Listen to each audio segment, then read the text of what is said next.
And joining us now is Chris Boline, editor of the Nevada Sagebrush. Chris, nice to see you. It's always a pleasure. So talk to me a little bit about what's going on in the Sagebrush this edition.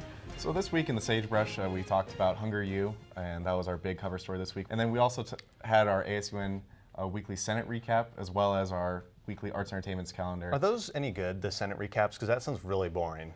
Well, you know, it varies from week to week, Okay. but absolutely we need to have, you know, that coverage there for ASUN because that's what the students need to know and because that's what their money is ultimately funding. All right, so you brought in a couple of props today. The first one here is the Insight, right? Nevada Insight magazine. What is this all about? So this is the first edition of the Insight this semester, and the main crux of this is then and now, as you can see on the front cover, it's John Mackey's statue, and I think this edition should just be called Great Moments in Photography because Insight did a really great job this first issue, and I've been told from a couple people that this is one of the best first issues that they've had. Absolutely. Two more publications here. One is called The Loose Leaf. The other is called The Brush Fire. What are these two? What are these two about? So Loose Leaf and The Brush Fire are actually the same thing.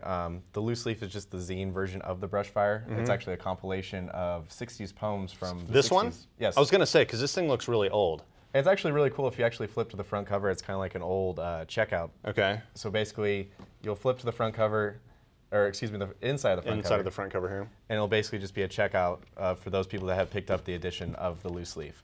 And you can sign in as well. Oh, this thing? Oh, it's kind of like a library. That's what they used to do at libraries, and they would put like the stamp in. You remember that? Yeah, absolutely. And so that's just, you know, kind of a nostalgic thing, and hopefully it'll just get a bunch of traffic, and you'll see where, you know, these have been. All right, Wolfpack Radio. What do you got coming up on Tuesday, right? Well, Tuesday is the Sagebrush Rundown. If you guys are interested in tuning in, it's going to be from 7 to 8, and you guys should always be tuning into Wolfpack Radio because these are, you know, the voices of the campus, and you can download it on, you know, the App Store. Or you can just listen to it on the low end of the AM dial. That is the low end. What is that? What is it?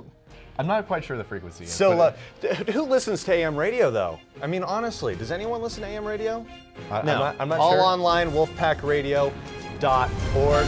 Chris Boline, thanks for coming in. Landon, we'll see you always a next pleasure. time.